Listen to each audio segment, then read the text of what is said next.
तो आइए आज हम लोग जानेंगे इतिहास। आज से स्टार्ट कर रहे हैं क्या चीज़?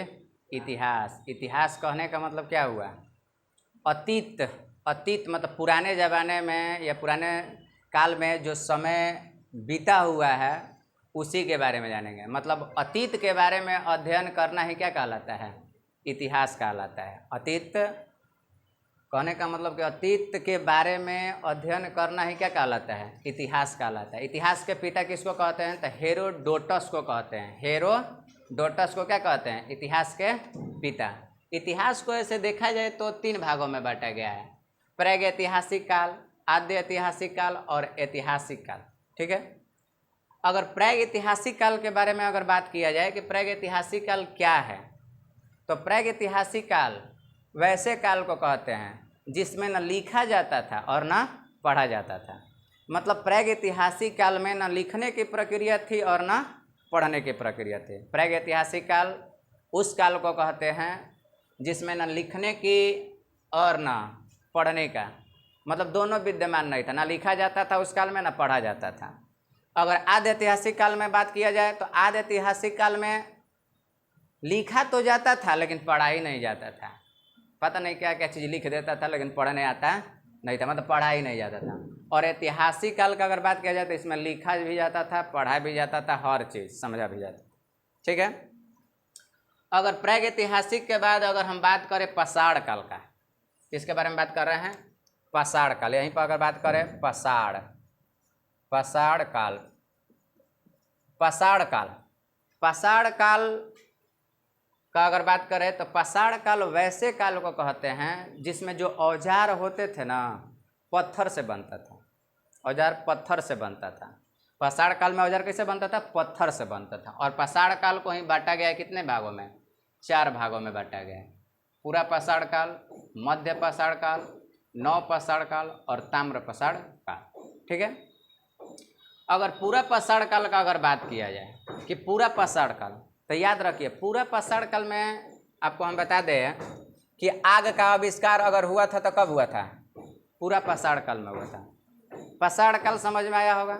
पाषाण काल वैसे काल को कहते हैं जिसमें जो औजार होते थे ना, पत्थर से बनाए जाते थे। औजार किसके बनते होते हैं? पत्थर से बनता था। और पूरा पाषाण काल को ही 4 भागों में बांटा गया: पूरा पाषाण काल, मध्य पाषाण काल, नव पाषाण काल और ताम्र पाषाण काल। ठीक है। अगर बात करें पूरा पाषाण काल का, तो पूरा पाषाण काल में आग का आविष्कार हुआ था। पूरा पाषाण काल में आग का आविष्कार हुआ था। पूरा पाषाण काल में किसका आविष्कार हुआ था? आग का आविष्कार हुआ था। मध्य पाषाण काल का बात करें तो इसमें मध्य पाषाण काल में मानव का जो अस्थिपंजर, मानव के अस्थिपंजर मतलब जो जानवर होते थे ना, उसके हड्डियों से औजार बनता था। हड्डी से क्या बनता था? औजार बनता था। हड्डी से क्या बनता था? औजार। समझ में आया बात? मतलब उससे अपना औजार बनाकर जानवरों को मार के खाने के लिए प्रयोग किया जाता था। ठीक है। जब आग का आविष्कार नहीं हुआ था तो उसके पहले जो लोग थे ना, कच्चा मांस खाते थे। जो आदि मानव जो काल है, आदि मानव ही काल है ये, आदि मानव के ही समय, इसके पहले जब पूरा पाषाण काल नहीं चालू हुआ था उस समय जो लोग थे कच्चा मांस, मतलब आग का जब आविष्कार नहीं हुआ था कच्चा मांस खाते थे। फिर आग का आविष्कार हो गया, लोगों को थोड़ा सा भोजन मतलब जब मान लो कि पका के खाएगा तो थोड़ा सा अच्छा लगेगा ही ना लगेगा, तो पका के लोग खाने लगे। फिर इसके बाद जानवरों को मारने के लिए औजार का ज़रूरत पड़ा, तो जानवरों को मारने के लिए जब औजार, तो वहीं हड्डियों से औजार बनाना स्टार्ट किए थे। कब? मध्य पाषाण काल में। लेकिन धीरे धीरे धीरे धीरे धीरे धीरे लोग क्या होने लगे? विकसित होने लगे। लोगों को जानकारियाँ मिलने लगा, लोग थोड़ा सा जानने बूझने लगे, समझने लगे। तो इसके बाद आया नव पाषाण काल। तीसरा में क्या चीज़ है? नव पाषाण काल। लोग जानने लगे, समझने लगे। फिर इसके बाद कृषि करने लगे। क्या करने लगे? कृषि। तो इस काल में, नव पाषाण काल में कृषि हो गया, पशुपालन हो गया, पशुपालन इस सब का क्या होने लगा था? मतलब करने लगे थे, कृषि भी करने लगे थे, पशुपालन भी करने लगे थे। अगर बात किया जाए कि सबसे पहले जो मानव है ना, किस जानवर को अपना पालतू बनाया था? किस जानवर को पाला था? कुत्ता को। किसको पाला था? कुत्ता को। कुत्ता को सबसे पहले जो मनुष्य है पालन माने पशुपालन किया था सबसे पहले किसका? कुत्ता को। समझ में आया? कुत्ता को सबसे पहले पालतू अपना जानवर बनाया था, ठीक है, याद रखिएगा इस बात को। तो इसमें ऐसी है।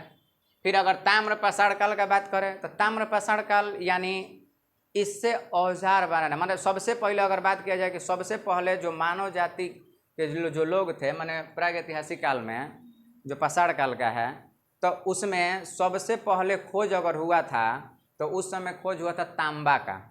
लोहा का ज्ञान नहीं था उन लोगों को, लोहा का ज्ञान नहीं था उस समय। तांबा का खोज हुआ था। किसका खोज हुआ था? तांबा धातु का खोज सबसे पहले हुआ था। लोहा का खोज नहीं, तांबा धातु का सबसे पहले क्या हुआ था? खोज हुआ था। तांबा धातु का खोज सबसे पहले हुआ था, याद रहेगा बात। आइए अब प्रागैतिहासिक काल के बारे में हम लोग जाने हैं, इसके बाद जानेंगे, इसके बारे में तो हम लोग जानेंगे। आइए कुछ जानते हैं। जैसा हम अभी बताएं कि इतिहास के पिता किसको कहते हैं? हेरोडोटस को कहते हैं। इसके बाद मानव जाति का अगर पालना कहा जाता है, अगर हम कहते हैं मानव जाति का विकास कहाँ से हुआ है, तो याद रखिएगा अफ्रीका से हुआ है। कहाँ से हुआ है? अफ्रीका से हुआ है। मानव जाति का सबसे पहले विकास कहाँ से हुआ है? अफ्रीका से हुआ है। याद भी रखिएगा कि मानव जाति का पालना किसे कहा जाता है? अफ्रीका महादेश को कहा जाता है। किसको कहा जाता है? अफ्रीका महादेश को कहा जाता है। अगर सभ्यता का पालना अगर कहा जाए तो एशिया महादेश। सभ्यता का पालना किसको कहते हैं? एशिया महादेश को कहते हैं। आइए पाषाण काल के बारे में तो बता दिए हैं कि पाषाण काल किसको कहते हैं। पाषाण काल में मतलब उस काल में, पाषाण काल में क्या होता था कि पत्थर के औजार बनाए जाते थे। जिस काल में पत्थरों के औजार बनाए जाते थे उसी को हम कहते हैं क्या चीज़? पाषाण काल कहते हैं। और कि भारत में अगर सर्वप्रथम अगर कहा जाए तो 1863 ईस्वी में रॉबर्ट ब्रूस फुट ने कहा है कि पाषाणकालीन सभ्यता की खोज की थी, ठीक है। फिर से एक बार सुन लीजिए, भारत में सर्वप्रथम 1863 ईस्वी में रॉबर्ट ब्रूस फुट ने पाषाणकालीन सभ्यता की खोज की थी, ठीक है। याद रहेगा बात, याद रखिएगा इस बात को। अगर बात किया जाए, कह रहा है कि भारतीय पुरातत्व का अगर पिता कहा जाए तो अलेक्जेंडर है। अलेक्जेंडर कनिंघम को कहते हैं। ये बात याद रखिएगा, एग्जाम में पूछता है कि देखिए भारतीय पुरातत्व का अगर पिता कहा जाए किसको कहते हैं हम? कनिंघम को कहते हैं। किसको कहते हैं? अलेक्जेंडर कनिंघम को कहते हैं। याद रहेगा, याद रखिएगा। इसके बाद कह रहा है कि भारत का पुरातात्विक संग्रहालय कौन सा है? तो इंदिरा गांधी मानव संग्रहालय। कहाँ पड़ता है ये मालूम है? मध्य प्रदेश में। कहाँ है? मध्य प्रदेश, भोपाल, मध्य प्रदेश। आई मालूम है कितना में फैला हुआ है? 200 एकड़ में फैला हुआ है। कितना फैला हुआ है? 200 एकड़ में फैला हुआ है ये। याद रहेगा इतना बात, ये बात याद रखिएगा। और कुछ हम बता दे रहे हैं एक बात, जैसे मेहरगढ़ से अगर बात किया जाए तो मेहरगढ़ से जौ और गेहूं का साक्ष्य मिला हुआ है। मेहरगढ़ से क्या मिला हुआ है? जौ और देखो जब भी कृषि हुआ तो कहाँ हम जानेंगे कि भाई कहाँ कहाँ से क्या मिला, तो लोग खोजे उसको। तो खोजेंगे तो मालूम चलेगा ना कि यहाँ से ये चीज़ मिला हुआ है, यहाँ से ये चीज़ मिला हुआ है, ठीक है। तो याद रखिएगा ये बात कि मेहरगढ़ से चावल कह रहे हैं, गेहूं और जौ का मतलब प्रमाण मिला हुआ मेहरगढ़ से, ठीक है। और बुर्ज होम से अगर बात किया जाए तो मालिक के साथ कुत्ता को दफनाया गया था। बुर्ज होम जगह है, ठीक है ना। वहाँ से कुत्ता, माने कुत्ता पालने का अभी हम बताए हैं कि सबसे माने पहले कौन सा जानवर को पाला गया था? कुत्ता को सबसे पहले पाला गया था। तो कुत्ता को पाला गया था तो मालिक के साथ कुत्ता को भी दफना दिया जाता था। कहाँ पे? तो बुर्ज होम। कहाँ से मिला है ये प्रमाण? बुर्ज होम से मिला हुआ है, याद रखिएगा, ठीक है। अगर बात किया जाए तो चावल का अगर कहा जाए साक्ष्य कहाँ से मिला हुआ है? चावल का साक्ष्य कहाँ से मिला हुआ है? तो कुलडोहवा उसका जगह का नाम था ना, वहीं से क्या मिला हुआ है? चावल का साक्ष्य मिला हुआ है। चावल का साक्ष्य का प्रमाण कहाँ से मिला हुआ है? कुलडोहवा से ना। कुलडीहवा होता है, कुलडीहवा से हुआ। कहाँ से? कुलडीहवा से। याद रहेगा बात हैं? कहाँ से मिला हुआ? चावल का साक्ष्य कहाँ से मिला हुआ है? कुलडीहवा से। मेहरगढ़ से क्या मिला हुआ है? तो मेहरगढ़ से जौ और गेहूं का साक्ष्य मिला हुआ है। मेहरगढ़ से क्या मिला हुआ है? जौ और गेहूं का साक्ष्य मिला। ये बात याद रखिएगा। बुर्ज होम से अगर पूछ दे, अगर ऐसे एग्जाम में अगर आपसे पूछ दे कि मालिक के साथ कुत्तों को कहाँ दफनाया हुआ मिला हुआ है? बुर्ज होम से मिला हुआ है। कहाँ से मिला हुआ है? बुर्ज होम से मिला हुआ है। इतना बात याद रखिएगा, ठीक है। अगर मानव का अगर पूछ दे कि 3 मानव, मान कब्र में 3 मानव का कंकाल कहाँ से मिला हुआ है ना, याद रखिएगा। तो कह रहा है कि दमदमा से मिला हुआ। कहाँ से मिला हुआ है?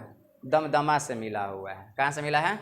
दमदमा से मिला हुआ है। याद रहेगा बात? तो हैं, दमदमा से क्या मिला हुआ है? कब्र में 3 मानव का कंकाल मिला हुआ है दमदमा से। कहाँ से? दमदमा से।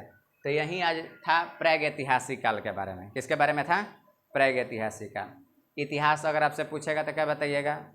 कि अतीत समय के बारे में जिसमें अध्ययन किया जाता है वही हमारा क्या है? इतिहास। इतिहास के पिता कौन है? हेरोडोटस है। इतिहास को कितने भागों में बांटा गया? 3 भागों में बांटा गया। प्रागैतिहासिक काल, आद्य ऐतिहासिक काल, ऐतिहासिक काल। प्रागैतिहासिक काल माने जिसमें न लिखने का सुविधा था और न पढ़ने का, माने एकदम अनपढ़े लोग थे उस समय, ठीक है ना। न लिखा जाता था उस समय, ना पढ़ा जाता। एकरा में लिखा गया लेकिन पढ़ने का कोनो आते पता ना था। ऐतिहासिक काल में लिखना पढ़ना सब था, ठीक है। इस सब के बारे में आज हम लोग प्रागैतिहासिक काल के बारे में पढ़े हैं। कल हम लोग पढ़ेंगे आद्य ऐतिहासिक काल के बारे में पढ़ेंगे, फिर ऐतिहासिक काल के बारे में पढ़ेंगे, ठीक है।